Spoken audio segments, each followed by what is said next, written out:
बच्चों, good evening सभी को।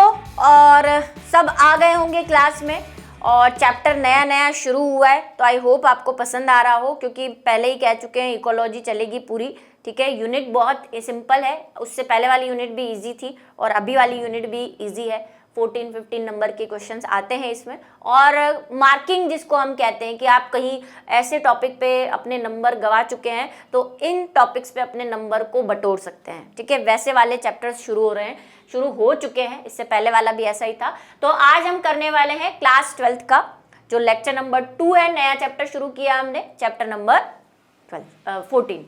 ठीक है, चलिए क्या पढ़ना है ये हम देख चुके हैं, काफी चीजें हमें पढ़नी है इसमें। और आज हम अजैविक घटक थोड़ा सा इसके बारे में देखेंगे, जैविक घटक, उसके बाद मृतोपजीवी और काफी कुछ जो है वो हम देखेंगे। ठीक है, चलिए सबसे पहले अजैविक घटक। तो जैसा कि मैंने लास्ट क्लास में कहा था कि हम अजैविक घटकों की 3-4 चीजें यानी ताप, मृदा, प्रकाश और जल, इसको पहले खत्म करके आए हुए हैं। लेकिन इस चैप्टर में हमें बाकी अजैविक घटकों के बारे में भी पढ़ना है और वो हम पहले जैविक घटक पढ़ेंगे, उसके बाद अजैविक घटक पढ़ेंगे। लेकिन देख लेते हैं कि क्या क्या आता है अजैविक घटक में और हमें क्या इस चैप्टर के अंदर जो है देखना है। तालाब का प्रमुख अजैविक घटक जल है ना। अगर हम एक तालाब ले, और तालाब ही नहीं आप ओशियन भी ले सकते हैं।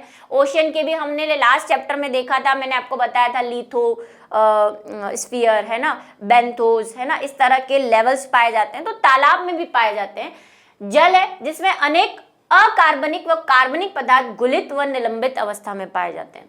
देखो कोई भी तालाब हो, या मैं तो कह दूंगी कोई भी अगर आपके पास पानी का सोर्स है ना, एनसीईआरटी में भले ही तालाब दे रखा हो, लेकिन जो है अनेक प्रकार के उसमें क्या होंगे, अकार्बनिक यानी कि इनऑर्गेनिक और ऑर्गेनिक सब्सटेंस आपको क्या रहते हैं, मिले हुए रहते हैं। क्योंकि वहां पे लिविंग और नॉन लिविंग दोनों प्रकार की चीजें होती है। लिविंग थिंग रहती है, वो रेस्पायरेशन करती है ना, एक्सक्रीट करती है, उत्सर्जन करती है। उसके बाद वो डेड होती है तो उनके जो ऑर्गेनिक मटेरियल होते हैं वो सड़ने लग जाते हैं और पानी में घुल जाते हैं। तो दोनों ही प्रकार की चीजें। अब अकार्बनिक में हम बोलते हैं नाइट्रोजन, ऑक्सीजन, कार्बन डाइऑक्साइड, जबकि कार्बनिक में हम बोल सकते हैं कि जितने भी प्रोटीन्स हैं, वसा है ना, कार्बोहाइड्रेट है, ये सारे आ जाएंगे।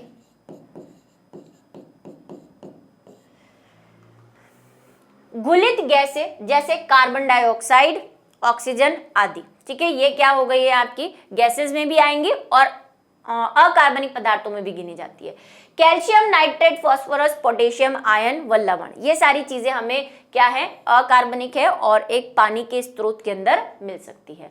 अमीनो अम्ल, यूमिक अम्ल, ये सब भी हमें मिलते हैं। क्या क्या मिलते हैं, एक दो नाम आप याद कर लो क्योंकि दिए हुए हैं एनसीईआरटी में, और क्वेश्चन ऐसे पूछ सकते हैं वही ऑप्शन वाले, निम्न में से अकार्बनिक पदार्थ छांटो, या ऐसे अकार्बनिक पदार्थ जो जल में या तालाब में मिलते हैं तो बताइए। इस तरह से क्वेश्चन जो है वो बन सकता है। ठीक है, चलिए अब जैविक घटकों की बात कर लेते हैं। अजैविक घटक में मैंने आपसे कहा हमें फास्फोरस नाइट्रोजन साइकिल पढ़ने हैं, लेकिन पहले हम अजैविक घटक को पूरा, जैविक घटक यानी कि बायोटिक फैक्टर को पूरा खत्म करेंगे, उसके बाद हम वापस एबायोटिक फैक्टर पर जाएंगे। जैविक घटक यानी कि जितने भी लिविंग थिंग है। अब जब हम लिविंग थिंग का एक तो हम करते हैं क्लासिफिकेशन, लेकिन यहां हमें क्लासिफिकेशन नहीं करना है, हम यहाँ पे इकोसिस्टम में देखना चाहते हैं कि कोई भी लिविंग थिंग जो है वो किसी दूसरे लिविंग थिंग प्लस उसके इन्वायरमेंट को कैसे अफेक्ट कर रही है। तो यहाँ पे क्लासिफिकेशन के हिसाब से हम उसको नहीं करेंगे कैटेगराइज, हमारे यहाँ पे आपस में जो रिलेशनशिप है उसके आधार पर हम लिविंग थिंग्स को या जैविक घटक जितने भी है उनको हम कुछ आधार पर बांटते हैं, जिसमें पहला होता है उत्पादक। ठीक है, जो क्या करते हैं, इस इकोसिस्टम को एनर्जी या फूड प्रोवाइड करवाते हैं, खाना खिलाते हैं। आपको पता है ये दुनिया में खाना बनाने वाले जो हैं सबसे बड़े वाले खिलाड़ी जो हैं वो कौन है, प्लांट्स। ठीक है, तो सबसे पहले हम बात करते हैं प्रोड्यूसर्स की, जो खाना बनाते हैं। दूसरे जो खाना खाते हैं, जैसे हमारे जैसे भुक्कड़ जो पादपों पे या दूसरे एनिमल्स पे डिपेंड करते हैं, तो वो होते हैं कंज्यूमर्स, क्योंकि हम उनका उपयोग करते हैं। और तीसरे जो सबसे बड़े खिलाड़ी हैं वो क्या होते हैं, वो कहते हैं कि ना हमको खाना बनाना है ना किसी और से लेना है, हम जो बच जाएगा वही खा लेंगे, है ना। तीसरे प्रकार के वो होते हैं अपघटक या मृतोपजीवी। ठीक है, तो वही कैटेगरी है, बस उसमें थोड़ा थोड़ा आपको लिखते जाना है। ठीक है, चलिए, जैविक घटकों में जीव निम्न तीन प्रकार के या समूहों के जीव शामिल है। सबसे पहले है उत्पादक यानी कि प्रोड्यूसर्स। ठीक है, विभिन्न प्रकार के छोटे बड़े हरे पौधे तालाब के उत्पादक होते हैं, यह निम्न प्रकार के होते हैं। ठीक है, एनसीईआरटी में एक तालाब के हिसाब से ये सब कुछ बताया हुआ है। क्यों बताया है तालाब के हिसाब से? देखो, अगर हम स्थल पे बताएंगे तो हम काफी चीजें मिस कर देंगे, क्योंकि स्थल पे जू प्लैंक्टन्स नहीं होते, स्थल पे पानी वाले पौधे नहीं मिलेंगे, है ना, स्थल पे मछलियां नहीं मिलेंगी। लेकिन अगर हम जल की बात करेंगे तो जल में हमें जू प्लैंक्टन्स के बारे में भी लिख सकते हैं हम, और लिखना पड़ेगा। तो यहाँ पे एनसीईआरटी में एक तालाब का एग्जाम्पल लेके आपको सब कुछ बताया, लेकिन इस तालाब पे आप ऐसे नहीं कि आप तालाब जो है वही पे यहाँ ये चीजें मिलती है, ये आप खुद को थोड़ा सा कॉमन सेंस लगाएंगे कि भाई अगर जो जल में रहने वाली चीजें, अब मछली स्थल पे तो रहेगी नहीं, तालाब पे ही रहेगी, क्योंकि पहले ही एनसीईआरटी बोल चुकी है कि जैव मंडल जो है वो दो भागों में बटा हुआ है, स्थलीय और जलीय। अब यहाँ पे जलीय का पहले दिया हुआ है, लेकिन हम थोड़ा थोड़ा कॉमन सेंस लगा के ये सोच सकते हैं कि स्थलीय में कैसा होगा। जैसे जब हम जलीय की बात करते हैं, मान लो किसी तालाब की बात करते हैं, और मैंने लास्ट शायद क्लास में एक एग्जांपल दिया था कि सबसे पहले तो अगर हम तालाब की बात करेंगे तो वहाँ पे जू प्लैंक्टन्स होते हैं, सबसे छोटे जीव, है ना। कुछ फ्लोटिंग भी होते हैं, जैसे कमल का भी एग्जाम्पल मैंने आपको जो है दिया था। ठीक है, तो सबसे छोटे से और सबसे प्राइमरी से शुरू करते हुए हम सबसे एंड में यानी कि अपघटक की ओर जाएंगे। तो अगर हम एक तालाब या जलीय तंत्र की बात करें तो हमें क्या क्या देखने को मिलता है वो देखते हैं। सबसे पहले है पादप प्लवक, जिसको जू प्लैंक्टन्स या फाइटोप्लैंक्टन्स भी कहते हैं। फाइटो का मतलब होता है प्लांट, क्योंकि ये फोटोसिंथेसिस करते हैं, और प्लैंक्टन्स का मतलब जो तैरते रहते हैं, है ना, पानी के ऊपर हल्के फुल्के होते हैं, जहां पानी ले जाएगा वहां हम चले जाएंगे। इससे पहले वाले चैप्टर में मैंने आपको एक जू प्लैंक्टन्स और नेक्टन्स के बारे में डिफरेंस बताया था। प्लैंक्टन्स क्या होते हैं? प्लैंक्टन्स जो होते हैं वो क्या करते हैं, जहां पानी जाता है उसके साथ बहते रहते हैं, जबकि नेक्टन्स जो होते हैं वो एक तरह से स्टेबल होते हैं, है ना, वो ज्यादा ऐसे घूमना फिरना नहीं करते, स्टेबिलिटी उनमें रहती है कि जहां वो रहते हैं वहीं रहते हैं। ऐसा नहीं है कि पानी बह रहा है तो वो पानी के साथ चले जाएंगे, वो नेक्टन्स होते हैं। ठीक है, पादप प्लवक छोटे निष्क्रिय रूप है। आ गया भाई, कोई सक्रियता नहीं है, पानी बहेगा तो बह जाएंगे, नहीं तो पड़े रहेंगे। निष्क्रिय रूप से तैरने वाले यानी कि पैसिवली फ्लोटिंग है, जो अनेक प्रकार के शैवाल के रूप में होते हैं। अब वही क्लास 11 में आपने अगर शैवाल पढ़े हैं, एल्गी पढ़ी है, तो आपने फाइटोप्लैंक्टन्स पढ़े होंगे, है ना। बहुत सारे फाइटोप्लैंक्टन्स होते हैं, छोटे छोटे डाइटम्स हैं, डाइनोफ्लैजिलेट हैं, ये सब फाइटोप्लैंक्टन्स हैं। ठीक है, तो सबसे ऊपर हमें क्या मिलेंगे, कुछ निष्क्रिय रूप से। अब आप बोलेंगे कमल क्यों नहीं, क्योंकि वो हायर प्लांट्स में आता है, अभी हम लोअर से हायर की तरफ जाएंगे। तो सबसे छोटे वाले जो मिलते हैं वो जू प्लैंक्टन्स मिलते हैं या फाइटोप्लैंक्टन्स मिलते हैं, और ये फोटोसिंथेसिस करते हैं, है ना। इनके पास क्लोरोफिल है, इनके पास पिगमेंट है, ये फोटोसिंथेसिस करते हैं और अपना खाना जो है खुद बनाते हैं। तो हमारे लिए ये क्या है, उत्पादक है, बना रहे हैं ये, है ना। चाहे हम इसे नहीं खा रहे, फिश खा रही है, लेकिन किसी न किसी के लिए तो ये प्रोड्यूसर है। तो ये जो है फोटोसिंथेसिस, प्रोड्यूसर में हमको वो सब लिखना है जो स्वपोषी होते हैं, जो खुद खाना बना रहे हैं, और इनको फिर कोई और भी खा सकता है ना। अब चाहे हम खा रहे हो, चाहे फिश खा रही हो, चाहे कोई भी खा रहा हो, बस हमें स्वपोषियों को उत्पादक वाले टॉपिक के अंदर लेना है। दूसरे अगर हम बात करें तो वो होते हैं दीर्घ पौधे। ठीक है, दीर्घ पौधे में क्या हुआ, प्लवकों के अतिरिक्त तालाब में जड़दार निमग्न पौधे। निमग्न का मतलब होता है डूबे हुए, निमग्न, मग्न हो गया है। अब कहाँ मग्न हुआ है, पानी के अंदर मग्न हो गया है। मग्न होता है ना, गाने वाने आप सुनते होंगे, मग्न हो गया वाला टाइप के। अब इसमें क्या है, ऐसे पादप जो जिनकी जड़ें तो हैं लेकिन ये तालाब के या जो भी पानी का स्रोत है उसमें बिल्कुल डूबे हुए हैं, लेकिन नीचे से अटैच है। ये जो बॉटम पार्ट है, जो बेंथम है, अगर कोई ओशन है तो उसका निचला पार्ट मैंने आपको बताया था बेंथम कहलाता है। तो नीचे से अटैच है, ऊपर से फ्री फ्लोटिंग है, मतलब जगह फिक्स है लेकिन ऐसे लहरा रहे हैं। ठीक है, जैसे हाइड्रिला है ना, वो नीचे से अटैच होता है और ऊपर से फ्री फ्लोटिंग होता है। उसके बाद आते हैं पूर्ण मुक्त प्लावी। ये सब ध्यान से सुन लेना, ये जो नाम आ रहे हैं ये बार बार आते रहेंगे कि ये निमग्न क्या होते हैं, पूर्ण मुक्त क्या होते हैं, इसीलिए मैं लाई हूं। ये मैं ओरली भी बोल सकती थी लेकिन आपको बताना जरूरी है कौन सा पौधा कैसा होता है।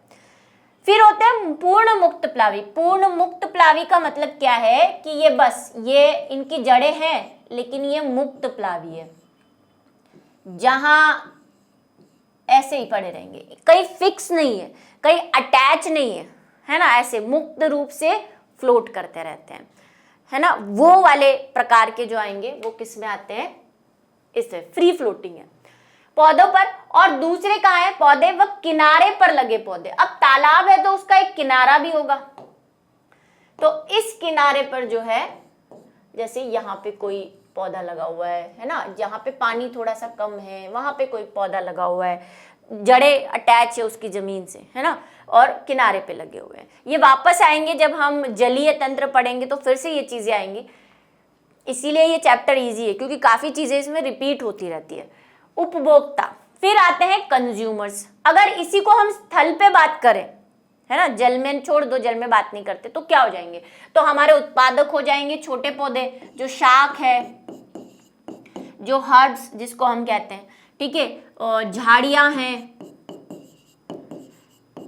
पौधे दोनों में आ गए, पेड़ हैं, ये सब उत्पादक में आ जाएंगे अगर हम स्थल की बात करें। अब स्थल में देखो सभी प्रकार के पौधे हैं, कुछ हर्ब्स भी है, धनिया वगैरह, ये तो हर्ब्स में आते हैं, छोटे छोटे पौधे हैं, ठीक है। उसके बाद थोड़े श्रब होते हैं, थोड़े बड़े होते हैं, और पेड़ सबसे बड़े होते हैं, तो स्थल में ये आ जाएंगे। लेकिन स्थल को तो हमें पता ही है, थोड़ा जल के बारे में आपको पता चले इसलिए मैंने तालाब वाला एग्जाम्पल लिया है, ठीक है। उपभोक्ता, जो इनको खाएंगे, जो इनको कंज्यूम करेंगे, जो इनका उपयोग करेंगे, वो क्या कहलाएंगे, उपभोक्ता। उपभोक्ता की इस श्रेणी में मैक्रो कंज्यूमर्स शामिल होते हैं, जिनमें कीटों के लार्वा और क्रस्टेशियन व मछलियां हैं, ठीक है। क्या आएंगे, मैक्रो। मैक्रो का मतलब थोड़े से बड़े वाले, जैसे कि कीटों के लार्वा, मच्छर है, मच्छर क्या खाएगा पानी में, जब वो मच्छर का जो लार्वा होता है, मच्छर नहीं बना होता उससे पहले वाला, आपको वीडियो भी दिखाया था मैंने उसका, मच्छर के लार्वा का, तो वो क्या खाएगा, तो वो ये ज़ूप्लैंक्टन्स खाएगा उसमें रह के, तालाब में है तो। और बाकी के जो एनिमल्स है, जैसे छोटी मछलियां हैं, कीट हैं, है ना, वो सब क्या खाएंगे, क्रस्टेशियन। क्रस्टेशियन में कौन आते हैं आपके, ये प्रॉन फिश जो होती है ना, वो आती है, ठीक है। और छोटे मोटे जो जीव है जैसे कि हिप्पोकैम्पस है ना, समुद्री घोड़ा, बाकी आपके और ले लो, पॉरीफेरा सिलेंट्रेटा के मेंबर भी क्या खाते हैं, ये पॉरीफेरा सिलेंट्रेटा के ये मेंबर भी इनको ज़ूप्लैंक्टन्स को ही खाते हैं, इनका खाना यही है, पैरामीशियम, अमीबा, ये सब यही खाते हैं। तो इसमें मैक्रो कंज्यूमर्स आ जाएंगे। उसमें देखो दो कैटेगरी है, पहले है प्राथमिक उपभोक्ता। क्या होते हैं प्राथमिक उपभोक्ता, अच्छा एक बात हमेशा ध्यान रखना कि ये जो हम पढ़ रहे हैं उपभोक्ता, फिर उसके बाद उत्पादकता, उपभोक्ता, प्राइमरी, सेकेंडरी और फिर अपघटक, ये हर सिस्टम में होंगे। हम जल की बात करें, थल में भी होंगे, मरुस्थल में भी होंगे, है ना, जो भी आपको इकोसिस्टम दिया है उसमें ये सारी चीजें होंगी, यानी कि यही कैटेगरी, यही लेवल रहेगा, उपभोक्ता, फिर उत्पादकता, उपभोक्ता और अपघटक। अब उसमें हो सकता है कि जो उत्पादक हैं वो अलग प्रकार के हों, प्राइमरी कंज्यूमर्स अलग प्रकार के हों, है ना, ये हो सकता है, या प्राइमरी कंज्यूमर हो भी ना, कई ऐसे इकोसिस्टम भी होते हैं। तो ये डिपेंड करेगा कि किस एरिया, किस पर्टिकुलर भौगोलिक वातावरण की आप बात कर रहे हैं, ठीक है। अब जैसे बात कर लें हम प्राथमिक उपभोक्ता, हरे पौधे से भोजन प्राप्त करते हैं तथा दो प्रकार के होते हैं, एक तो जंतु प्लवक अर्थात मुक्त प्लावी, और तली पर पाए जाने वाले जीव बेंथोस, है ना। बेंथोस मैंने कहा था समुद्र या समुद्र के नीचे का जो एरिया होता है, डीप एरिया, वहाँ पे जो एनिमल्स या आपको लिविंग थिंग मिलते हैं उनको हम क्या बोलते हैं, बेंथोस कहते हैं। बेंथम में नीचे के एरिया को बेंथम कहते हैं और ऊपर मिलने वाले जो लिविंग थिंग है उनको कहते हैं बेंथोस। तो इसमें जू प्लैंक्टॉन्स आ गए। अब जू प्लैंक्टॉन्स क्या खाते हैं, है ना, जू प्लैंक्टॉन्स को तो कंज्यूमर्स खा रहे हैं। जू प्लैंक्टॉन्स क्या खा रहे हैं, वो ग्रीन प्लांट्स को खा रहे हैं। इनसे भी और छोटे जो इनको लगता है कि हमसे भी छोटे हैं, तो ये जू प्लैंक्टॉन्स उनको खाते हैं। ठीक है। मुक्त प्लावी, मुक्त प्लावी का मतलब फ्री फ्लोटिंग एनिमल्स, जो वही बह जाएंगे, नेक्टॉन्स, जू प्लैंक्टॉन्स जो मैंने आपको कहा। द्वितीय उपभोक्ता मांसाहारी होंगे ये, विभिन्न प्रकार के कीट, है ना, और गेम फिश, अगर हम उसकी बात करें पानी की। एक अन्य प्रकार के उपभोक्ता होते हैं अपरदनहारी या डेट्रीवोर्स। ठीक है। डेट्रीवोर्स क्या होते हैं, जो मृत कार्बनिक पदार्थ को खाते हैं। अपरदनकारी और इनको अपघटनकारी भी कहते हैं।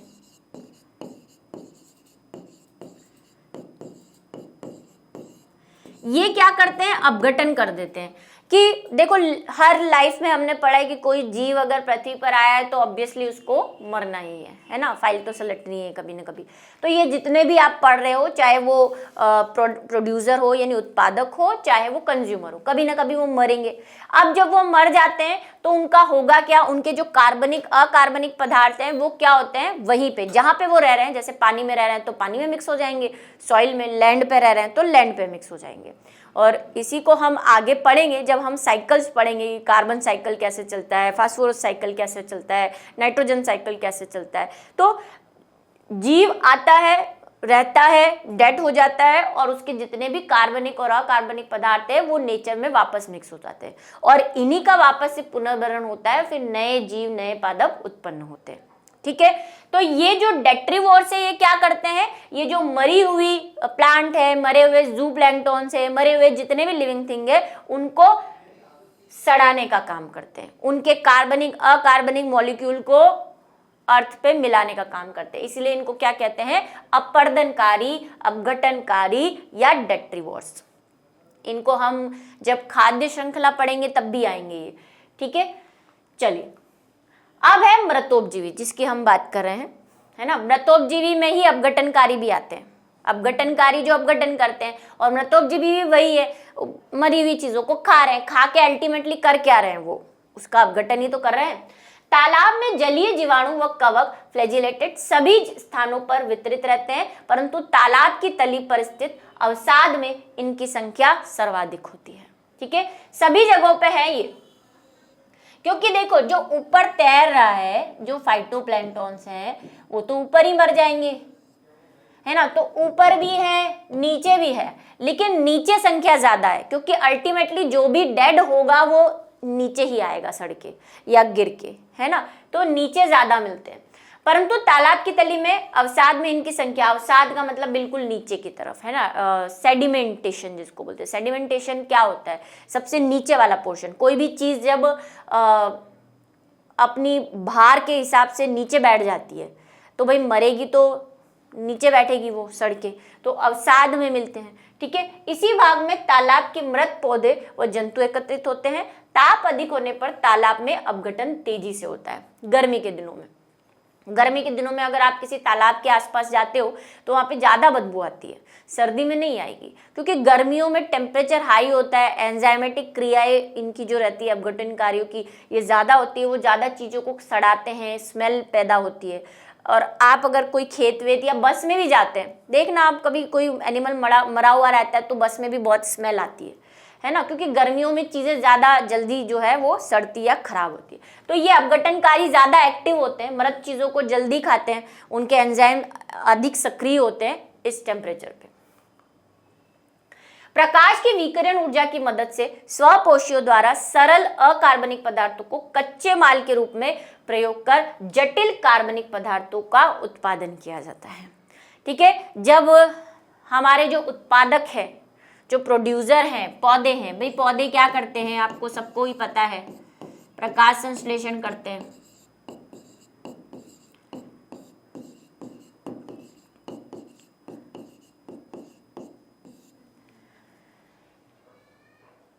ठीक है, प्रकाश संश्लेषण करते हैं और प्रकाश संश्लेषण करके ये क्या करेंगे, हमारे लिए कुछ पदार्थ बनाते हैं। और जनरली ये पदार्थ कैसे होते हैं, कार्बनिक पदार्थ होते हैं। जो भी ग्लूकोज, स्टार्च, जो भी आपको पता है, ये सब कार्बनिक पदार्थ है। अब ये भी कार्बनिक पदार्थ बनाते हैं, मतलब पौधे भी कार्बनिक पदार्थ बनाते हैं, हम भी बनाते हैं। क्योंकि कार्बनिक पदार्थ का एक अंतर जब मैंने आपको बताया तो ये भी बताया था कि organic material generally living things में बनते हैं, नॉन लिविंग थिंग में ऑर्गेनिक मटेरियल बनते नहीं हैं, है ना।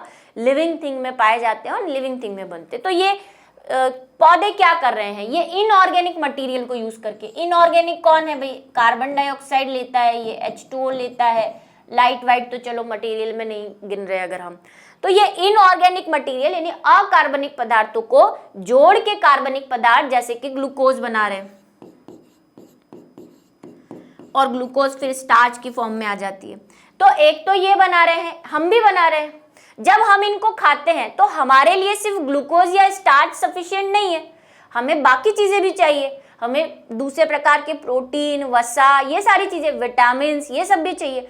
तो हमारी बॉडी फिर इस खाने को वापस यूज करके, ये वाला जो हमने खाया है, इसको तोड़ के डाइजेस्ट करके हमारे हिसाब से बनाती है ना। तो हम भी कार्बनिक पदार्थ बनाते हैं। तो ये प्राइमरी क्या है, उत्पादक है। हम हमारे लेवल के उत्पादक हैं, क्योंकि हम डायरेक्टली खाना नहीं बना रहे, हम इनऑर्गेनिक से ऑर्गेनिक नहीं बना रहे, हम तो इनसे ले रहे हैं, उसके बाद हमारा काम कर रहे हैं। कई बच्चे मुझसे पूछते हैं मैम हम स्वपोषी क्यों नहीं है, हम इसीलिए नहीं है क्योंकि हम डायरेक्टली इनऑर्गेनिक या कच्चे माल से खाना नहीं बना रहे हैं। हमारे पास ऑलरेडी एक ऑर्गेनिक मटेरियल आता है, कार्बनिक पदार्थ आता है, उसको फिर हम हमारे हिसाब से ढालते हैं। हम स्वपोषी तब होते जब हम पानी, कार्बन डाइऑक्साइड को यूज करके खाना बना लेते, ऑक्सीजन को यूज करके अपना खाना बना लेते, इनकी जरूरत नहीं पड़ती, जैसे इनको किसी की जरूरत नहीं है, तब हम स्वपोषी होते। ठीक है, चलिए। तो कच्चे माल का मतलब रॉ मटेरियल को यूज करके बनाते हैं। अब इसमें 2-3 चीजें जो आती है, एक तो आपकी आती है GPP, ठीक है, ये सब हम नेक्स्ट क्लास में पढ़ेंगे। ये GPP, gross productivity rate, net productivity rate, है ना, प्राइमरी सेकेंडरी की, ये इसके साथ जो है शुरू होगी, जिसको हम नेक्स्ट जो है टॉपिक में पढ़ेंगे। विषमपोषी द्वारा स्वपोषियों का उपयोग किया जाता है, ये पता चली गया आपको, है ना। इसमें कोई बात समझाने की नहीं लग रही मुझे। हम जो है विषमपोषी हैं और हम इनका यूज करते हैं, कंज्यूम करते हैं। मृत कार्बनिक पदार्थों का अपघटनकर्ताओं द्वारा अपघटन, खनिजीकरण करना, जिससे यह स्वपोषी द्वारा फिर से प्रयोग किए जा सकते हैं। साइकिल कंप्लीट हो गया। मृत जीवी क्या करेंगे, ये जो कार्बनिक पदार्थ, आप जो मरे, पौधे जो मरे, पौधे प्लस जंतु दोनों, इनकी मौत हो गई, ये कहाँ पे मिलेंगे, सॉइल, पानी, जो भी आप समझो, वहां पे ये क्या हो जाएंगे, धीरे धीरे सड़ने लगेंगे। कौन सड़ाएगा इनको, अपघटनकारी। अच्छा, अपघटनकारी कौन है हमारे इसमें, अपघटनकारी कौन है, मृतोपजीवी कौन है, कवक, फंजाई, बैक्टीरिया, यही तो है हमारे अपघटन। कुछ कीड़े भी होते हैं, कीट भी होते हैं कुछ अपघटनकारी, है ना, जो डेड बॉडी पे जो है आ जाते हैं खाने के लिए। तो मेनली तो ये 2 हैं। कीट तो खैर अपने खाने के हिसाब से आते हैं, तो फिर भी अपघटनकारी में हम उनको गिन सकते हैं। कुछ बीटल्स होते हैं, है ना, कुछ कोरलॉइड्स होते हैं, कुछ ग्रिलॉइड्स होते हैं, ये सब जो है ये होते हैं। और फॉरेंसिक में तो हम इसी से जानते हैं कि कौन सी डेड बॉडी कब। आप थोड़ा सा जब मैंने MSc की थी तब मैंने ये फॉरेंसिक साइंस पढ़ी थी, वहाँ पे मुझे पता चला कि यार कैसे क्या होता है। मतलब आप जो डेड बॉडी जहाँ पे भी आपको मिलती है, dead body in the sense कि किसी भी एनिमल की, आप उसको देखकर कैसे पता लगा सकते हो कि वो कितने दिन पुरानी डेड बॉडी है या कितने दिन पुराना सड़ने के बाद। तो उसके ऊपर जो मैगेट्स होते हैं, उसके ऊपर जो लार्वा हैं कीड़े के या बैक्टीरिया के, उनको देखकर हम अंदाजा लगाते हैं कि ये डेड बॉडी कितने साल की होगी। जैसे हमें कोई मैगेट्स मिला और वो अपनी कौन सी अवस्था में चल रहा है, अगर उसका लार्वा है तो कौन सी अवस्था में है, तो फिर अब ये हमें पता होना चाहिए कि उस मैगेट का लाइफ साइकिल कितना बड़ा है, वो कौन सी स्टेज पे मिल रहा है। मान लो उसका लाइफ साइकिल 3 दिन का है और हमें मैगेट्स का लार्वा डेड बॉडी पे मिला है, इसका मतलब ये लार्वा आया है तो किसी के रिप्रोडक्शन से आया है, उसको रिप्रोडक्शन में 2 दिन लगे होंगे, तो इसका मतलब ये लाश जो है वो 2 दिन पुरानी है। ऐसे अंदाजा लगाते हैं। और अलग अलग प्रकार के, अभी जो 2-3 मैंने आपको इंसेक्ट्स के नाम बताए, ये इनको देख के आप ये भी पता लगा सकते हो कि ये किस प्रकार के ऑर्गेनिज्म पे पाए जाते हैं, कहाँ से आए होंगे, ये मिट्टी में रहते हैं या पानी में रहते हैं या किस टाइप के एरिया में रहते हैं, ये लाश कहाँ पड़ी होगी पहले, ये सारी चीज़ें जो है इन इंसेक्ट से या अपघटनकारी से पता चलती है।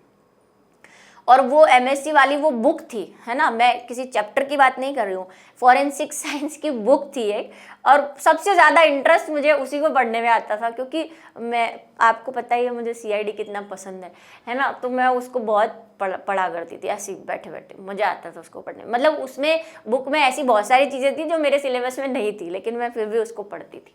एक ऐसे ही जो स्पेशलिटी सब्जेक्ट होता है ना, वो मैंने इंसेक्ट्स पे किया हुआ है, ठीक है। तो इंसेक्ट्स के बारे में बहुत पढ़ा मैंने, हालांकि अभी भी मुझे दुनिया के सारे इंसेक्ट्स के नाम याद नहीं है और होंगे भी नहीं, क्योंकि हम कह रहे हैं कि दुनिया का सबसे बड़ा किंगडम ऑर्थोपोडा है और उसमें भी सबसे बड़ी क्लास इंसेक्टा है। करोड़ों अरबों प्रकार के कीड़े हैं, शायद जिसके नाम हम चाहे तो भी नहीं याद कर सकते, कुछ तो पता भी नहीं होंगे। ये घटनाएं लगातार दोहराई जाती है, बस ये होता रहेगा, साइकिल चलता रहेगा। लाइफ जनरेट हुई, उसने किसी को खाया, किसी ने उसको खाया, फिर उसके बाद वो मरा, मर के सॉइल के अंदर मिला, कार्बनिक अकार्बनिक सब मिक्स हो गए, फिर उसी से प्लांट ने उसको अब्जॉर्ब कर लिया तो प्लांट में चले गए, है ना।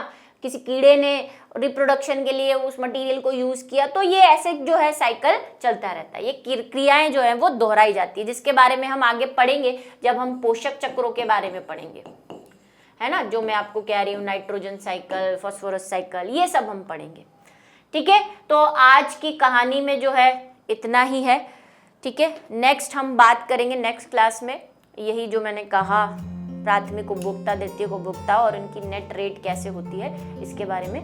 तब तक के लिए थैंक यू।